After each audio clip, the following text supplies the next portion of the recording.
tardes. Bueno, yo voy a tratar de dar una visión un poco general de algunos de los elementos que creo que coinciden en su obra narrativa, del ámbito de lo que es el lenguaje o de lo que puede ser, digamos, la estructura narrativa, y luego voy a intentar profundizar un poco más en algunas de sus novelas. Es evidente que, como ha dicho Manuel Rico, que hay una profunda tradición en la obra de Antonio Hernández centrada fundamentalmente en la picaresca, en Cervantes, y de ahí yo diría que se trasladaría fundamentalmente en la época reciente a la narrativa que ha hecho, a algún tipo de narrativa que ha hecho también, por ejemplo, Camilo José Cela y algunos de los otros novelistas que ha citado, Quiñones, Umbral, etc. Ángel Basanta, por ejemplo, decía desde las páginas del diario ABC que su obra tiene un evidente destello de brillantez y un gran virtuosismo lingüístico. Santos Alonso, en el diario El País, advertía de la impecable técnica narrativa. Lupiáñez hablaba de eficacia narrativa y barroquismo en su expresión. Rodríguez Pacheco, en Tierra de Nadie, hablaba de la autenticidad suprema del estilo, la agilidad, la frescura, la donosura gozosa de su dicción y ejecución. Y el crítico Miguel Hernández, desde las páginas del Uruguayo, decía que estamos en presencia de el mejor castellano escrito. Todo esto son una serie de coincidencias que van en la misma línea y que muestran, digamos, un elemento fundamental en la obra narrativa de Antonio Hernández, que es el tratamiento del lenguaje, el tratamiento de la lengua española y el hecho de que él haya querido bucear en esto de un modo especial como pocos en la narrativa contemporánea. Normalmente la narrativa contemporánea española se ha sentado sobre un realismo al uso, sobre una pérdida total de esa imaginería tradicional que conectaba directamente con autores esenciales en la narrativa española como Quevedo o los narradores de la picaresca y el propio Cervantes, y él ha sabido retomar esa visión que se había perdido y que solamente en la época, digamos, actual la habían retomado algunos autores. El caso que citaba antes Manuel Rico de Umbral es determinante.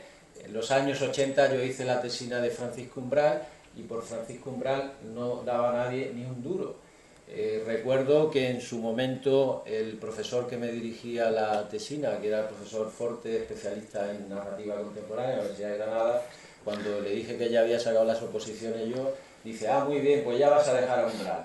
O sea, estaba deseando que yo dejara Umbral porque no interesaba Umbral. Posteriormente se ha hablado del estilo de Umbral, de la gran obra de Umbral desde el punto de vista lingüístico, si bien es verdad que desde el punto de vista, podríamos decir, más de estructura y organización narrativa, pues no era ese narrador, pero sí desde el punto de vista lingüístico. Y yo creo que ahí existe una gran coincidencia con Antonio Hernández en ese especial cuidado que Antonio pone a la hora, digamos, de pesar las palabras, de seleccionarlas, de crear toda una imaginería en torno a la obra literaria. La deformación caricaturesca, la transformación del espacio y el tiempo narrativo, la expresividad y la fuerza convincente que tiene su lenguaje, solo es equiparable, ya digo, a estos autores que vengo citando o al propio Valle Inclán. La construcción del significante, por tanto, posee, desde mi punto de vista, esa conformación, pero a la vez es un elemento esencial, sobre todo que va asociado a la creación del personaje, porque otro de los elementos esenciales que hay en su obra es la construcción de personajes. Hay, en la mayor parte de sus novelas hay un personaje sobre el que pivota la obra y luego una serie de personajes secundarios que son casi siempre, como diríamos, siguiendo a Unamuno, personajes anónimos, personajes que pueden ser cualquiera de nosotros y que adquieren una gran relevancia en su obra. En torno a esa estructura y en torno al concepto del lenguaje como un instrumento fundamental pivota gran parte de su narrativa, en donde podemos sintetizar o ver el léxico culto junto con el léxico popular y todas las variantes del léxico popular y de las estructuras populares, las metáforas significativas, la apreciación, o sea, la adjetivación apreciativa, los símiles espectaculares, metonimia, estructuras paralelísticas y acumulativas, enumeraciones, intertextualidades y toda una prosa rica y sazonada que tiene muy poco parangón en autores contemporáneos. Esto es un elemento que yo creo que coincide en todas las obras, incluso en aquellas obras que aparentemente pueden estar más conectadas con un ámbito más popular, como puede ser los cuentos relacionados con el fútbol, hay que se podría pensar, bueno, va dirigidos a un público más amplio y tal, ahí también se ve la esencia de esa necesidad, de esa selección de vocabulario, de léxico, de imágenes, en definitiva, un trabajo en torno a la lengua española, que eso, ya digo, es algo que se ha olvidado. Y sobre todo, también, como decía, como recordaba Lupiáñez en una de las críticas que hacía sobre Raigosa, un humor inteligente, un humor de tertulia, un humor periodístico provocador, portador a veces de contravalores y de subversiones y de otras grandezas insólitas e inesperadas. En esos personajes que hay en su mundo no nacen de la nada, son personajes que están al hilo de sus circunstancias vitales. Yo estoy completamente de acuerdo con lo que ha dicho Manuel Rico en ese ir desde la aldea a lo universal, ¿no? Si quieres ser universal, habla de tu aldea, como decía Tolstoy, ¿no? Ahí está gran parte de la esencia de esos personajes que pueblan sus obras, que aparecen en la leyenda de Géminis, que aparecen en Volverá a reír la primavera, etcétera, etcétera. Son personajes que están muy cerca del autor, que los conoce perfectamente y que los traslada del mejor modo posible que se pueden trasladar esos personajes. En Nana para dormir francesa, por ejemplo, se ve esa situación en ese protagonista, en Manolo, incluso en él mismo, que aparece como personaje, Fabio, poeta de Arcos, aparece en la obra, ¿no? De los personajes, por tanto, es uno de los máximos valores de su narrativa y pone para ello toda una batería de recursos formales que traen como consecuencia la creación de un tipo de personaje único y exclusivo. El caso de Raigosa no tiene identificación con ningún otro personaje. El caso de la capitana o el caso de Manolo, es decir, son personajes originales en su esencia y sobre todo son también originales en la forma en que son proyectados, que vienen de esa larga tradición a la que me refería anteriormente, que tiene su arraigo en toda la narrativa picaresca. En ocasiones pertenecen al ámbito del desarraigo y del desengaño y tratan de sobrevivir en toda suerte de actos asociales. Pero en cierto modo también se conforman en personajes críticos, en personajes degradados. Algunos de ellos han conformado todo un escenario preciso y rico, como este personaje de Raigosa, que es un personaje bohemio, visionario, poeta narcisista. Poeta narcisista, ¿quién no es poeta narcisista? Vanidoso e indolente, un crápula de la noche madrileña, sobre el que circula como emblema y centro toda la obra.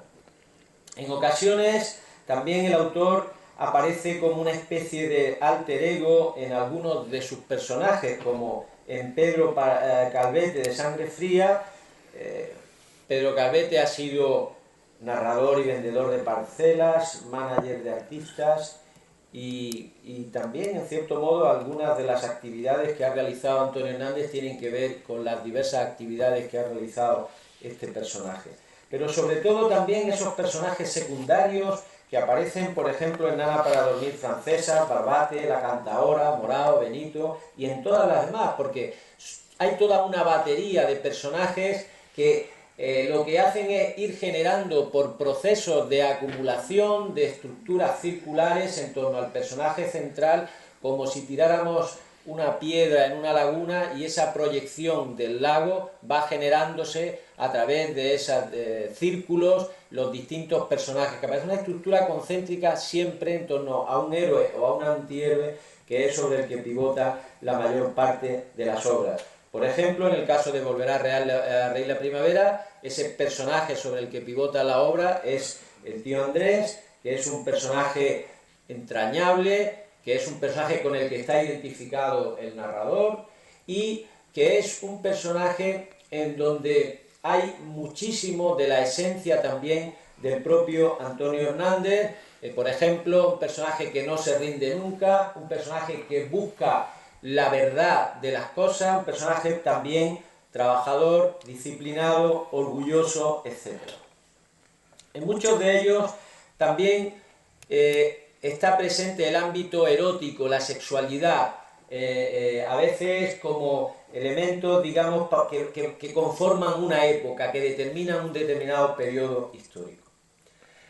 En cuanto a la construcción narrativa de sus obras, hay un elemento común en muchas de ellas, que es el proceso de acumulación, de depósito y de acopio de situaciones y de circunstancias narrativas, de escenas secundarias que van conformando todo un proceso, ya digo, de círculos concéntricos en torno a la obra. Un juego que nos permite crear toda una serie, digamos, de enumeraciones de situaciones, también de anticipación de situaciones que van generando esa proyección que posteriormente va a tener la novela. Pero también en sus obras lo que aparecen es como un río principal, que sería ese personaje en torno al que pivota generalmente el héroe de la obra, y toda una serie de meandros, de circunstancias externas que van conformando posteriormente ese gran acopio de materiales en que se conforma ese río de su narrativa. Así nacen múltiples historias, como un proceso de acumulación, que era un proceso también de acumulación que se daba en la narrativa picaresca y, por supuesto, en el Quijote. Al respecto se decía, por ejemplo, que esa serie interminable de situaciones estáticas o circulares se presenta aparentemente organizada a lo largo de una serie de acumulaciones. Por ejemplo, algo similar sucede en Nada para dormir francesas en torno a Manolo, que va contando toda una serie de aventuras sin solución de continuidad, con escenarios diversos, Madrid, Andalucía, y múltiples personajes como Dominique, Claudine, Marie-France, Marion, la mexicana, con ese desengaño final del personaje en la página 271. En la misma línea se conforma la estructura de Volver a Reír la Primavera, desde ese joven narrador testigo de los acontecimientos, que va progresivamente introduciéndonos en múltiples situaciones vitales, algunas relacionadas en torno al personaje este protagonista, tío Andrés, pero con una gran cantidad de personajes del ámbito familiar que van conformando esa estructura la que deviene la novela. En una línea similar se desarrolla Sangre Fría, con la multiplicidad de historias que conforman la cuadrilla del torero Manolo, que como en los anteriores, pues genera una serie de sucesos secundarios muy variopintos y muy atractivos para el lector. O en el caso de Raigosa Muerto, en donde se produce ese contrapunto de isotopías entre las distintas historias que conforman la obra, creando un puzzle existencial y estructural. En cuanto a los espacios narrativos, en su novela sobre todo tiene vigencia desde la posguerra hasta el momento actual de la transición política, pero digamos que esta tiene un valor instrumental más secundario que primario. No es en sí el aspecto histórico lo relevante en su narrativa o los elementos históricos, sino la esencia de los personajes, el mundo y la vigencia de esos personajes en su mundo, cómo van conformando ese mundo. Así sucede desde los años 40 y 50, por ejemplo, en Volver a Reír la Primavera, hasta los años de la leyenda de Géminis, que transcurren en torno a abril del año 79, o las de Raigosa Muerte o Viva el Rey, en torno a los últimos años del franquismo. Precisamente ahí se opera una situación curiosa, porque hace coincidir la muerte de Raigosa casi en los mismos años en que va a morir Franco, precisamente dos personajes tan contradictorios y tan contrapuestos, porque no habría ningún otro personaje más contrario a Franco que el propio Raigosa por naturaleza y por forma de ser. O bien la protagonista, vestida de novia, la capitana, que conforma también una época en torno a este personaje femenino, en donde ha querido reivindicar toda una serie de principios y de elementos de tipo moral. Pero en cualquier caso es evidente que su narrativa proyecta una filosofía, una serie de principios y de valores que nacen generalmente en muchos de sus personajes en torno al binomio amistad-enemistad. Gran parte de las situaciones que se plantean se generan en torno a estos dos grandes binomios de amistad-enemistad, de inquina, de antipatía ante los personajes que van surgiendo y que van cimentando la obra, así como también en torno a las traiciones particulares o personales que aparecen en los mismos. Eso se ve, por ejemplo, de un modo claro en el enfrentamiento en torno a Tío Andrés y el señorito Álvaro Carlos, Volverá a reír la primavera, o en Nana para dormir francesa, por ejemplo, en torno al capitán Meana y al protagonista, y en la demás pues va apareciendo también toda esa situación, digamos, de contraposiciones que genera toda una actividad en torno a los personajes. Existe esa duplicidad que permite construir las historias desde el conflicto, un espacio para la divergencia que está muy presente de modo general y que nos da pie a todo el proceso narrativo. Pero hay sobre todo también una serie de principios y de ejes de tipo moral, un eje axiológico preciso que aparece en todas las obras y en todos sus personajes, que es, por ejemplo, el espíritu de lucha. Ese espíritu de lucha está presente en todos los protagonistas de sus obras, que no se desalientan, que buscan, que persiguen, que intentan realizar su propósito vital. Son como esos sísifos que continuamente están subiendo la piedra y que vuelven a caer y que vuelven a subir sobre sí mismos. El caso muy significativo al respecto es el tío Andrés. Yo no sé si tengo mucho más tiempo, pero... Si quieres 5 minutos más, Paco. ¿Sí? ¿Te va bien? Sí. Vale, sí. Lo que pasa es que yo nunca sé cuándo voy a acabar.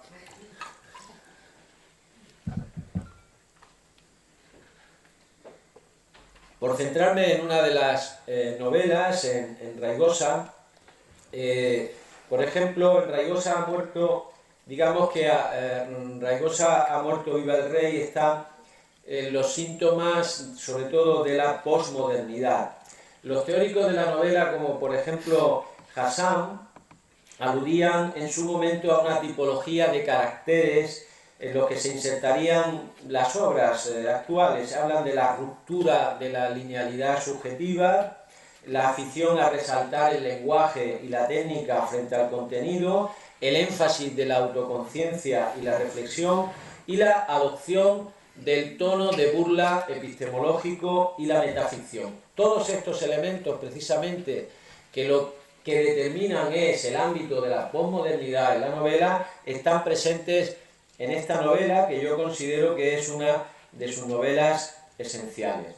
Siguiendo el punto de vista del narrador omnisciente, en tercera persona, llega la historia de este personaje, Carlos Raigosa Fernández, unos días antes de la muerte de Franco, de tal modo que el autor hace coincidir ambas muertes en un acto irónico de efecto inmediato. El ente de ficción, pues, es un poeta maldito en la cincuentena de la vida, un niño grande, un Werther a la española, cuyo final es la crónica de una muerte anunciada.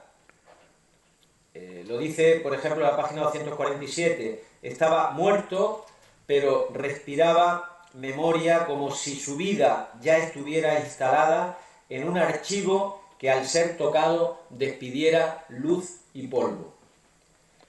Luz y polvo es la vida de Raigosa, que muere de inanición como más estrella de frío, y al igual que él también amante de una extranjera, con una hija y con el malditismo como bandera. Raigosa, separado de Magdalena Rodríguez y amante de Margaret, la esposa de Mr. Buchanan, secretario de la Embajada de España en Inglaterra, comienza a recibir una serie de anónimos que le comienzan a no salir de su apartamento, al tiempo que descubre, horrorizado, la probable coyunda de su hija Carmiña con su mejor amigo y compañero de habitación, Roque.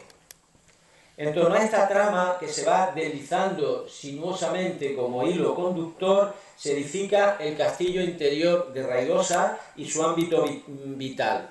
Bares, cafeterías, tertulias, donde se conoce a toda esa fauna literaria y periodística vilipendiada: Reynoso, Mauro Malo de Molina, Mancera, Troitiño, García Mor, escritores que son alter egos de conocidos personajes del final de la dictadura.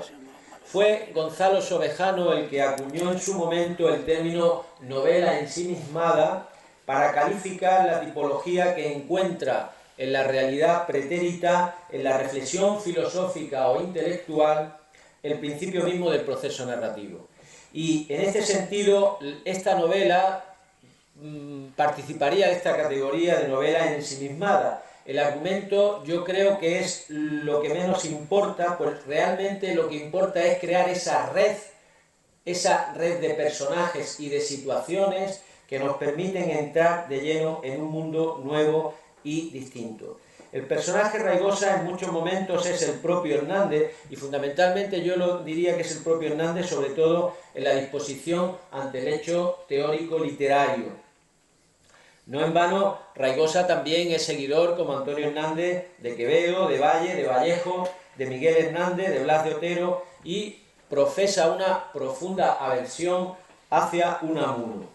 La novela de Antonio Hernández se inscribe en esa tradición literaria que viene desde Kafka, Joyce y Faulkner, conectando desde un punto de vista técnico con algunos seguidores experimentales de la novela de los 70. Una narración heterodiegética en la que el narrador está fuera de esa diégesis y que, narrando en tercera persona desde el contrapunto que generan esas isotopías distintas, se va creando una simultaneidad de lugares, de tiempos y de situaciones, conformando ese puzzle narrativo en donde se va encajando la crítica, la reflexión y el esperpento. Acciones y situaciones presentadas ante el lector de improviso, a quemarropa, sin que pueda en ningún momento darse respiro, pues está cercado por la sorpresa de los acontecimientos. Este es otro de los elementos que yo destacaría en la mayor parte de sus novelas. Hay autores que cuando uno comienza a leer determinadas novelas, dice uno, me voy a saltar 50 páginas y verá usted cómo va a seguir por aquí. Y efectivamente, sigue por ahí. En el caso de Antonio Hernández eso es imprevisible, es decir, de una página para otra puede haber sucesos completamente imprevisibles para el lector, y eso genera una necesidad de estar permanentemente enganchado a la obra, porque hay algo que va más allá de lo que puede ser el mero argumento o la mera historia. Son elementos evidentes también de esa narrativa experimental de este siglo en la línea de autores que cristalizan el contexto de intertextualidad. Y, como decía, por ejemplo, el autor, en la página 160, todo es la suma de todos y nadie puede ser original a no ser que venga con las propuestas vagas de otro mundo. Idea que conecta precisamente con Kristeva en su semiótica y con Bachin, en el caso de Bachin cuando habla de heterodiglosia, pero en el caso de la semiótica de Kristeva cuando dice que todo texto se construye como un mosaico de citaciones y que todo texto es absorción de otros textos. En definitiva, son las mismas ideas las que tiene el narrador, en este caso la idea de Antonio Hernández, y la que tiene, por ejemplo, Kristeva. La novela de Hernández no es solo la novela de Raigosa, sino que es también una reflexión ética, filosófica y estética en la que el lector puede encontrar todo ese discurso metaliterario en torno a múltiples elementos, como pueden ser sobre la relación de lo trascendente, las mujeres, la relación vicio-virtud, o el concepto de plenitud o incluso la poesía. Al autor no le interesa la reflexión solamente ética en la obra, sino también la reflexión estética. Y apunta a establecer con los lectores un contacto en distintos niveles, desde el más, digamos, vulgar o tosco en cuanto a los contenidos, hasta el más sublime en cuanto a las parcelaciones históricas, sobre elementos psicológicos. En este sentido fundamental, las ideas sobre el psicoanálisis que aparecen en la obra en torno a Lacan, Leclerc y Freud. Decían Isabel de Castro y Lucía Montego en Tendencias y Procedimientos de la novela española, del 75 al 88, que el recurso a la intertextualidad, que consiste en esa imitación burlesca, consciente y voluntaria de un personaje, un texto de una sociedad, es una técnica que se repite en nuestra narrativa del momento, y aquí está muy presente. Pero también es una novela profundamente lírica y poemática, en donde creo que la separación en capítulos, la única efecto que puede tener es realmente el generar determinados tipos de descansos, porque en realidad la obra es un continuo de situaciones, de reflexiones. Y esto en general creo que se puede trasladar también a la mayor parte de las novelas de Antonio Hernández.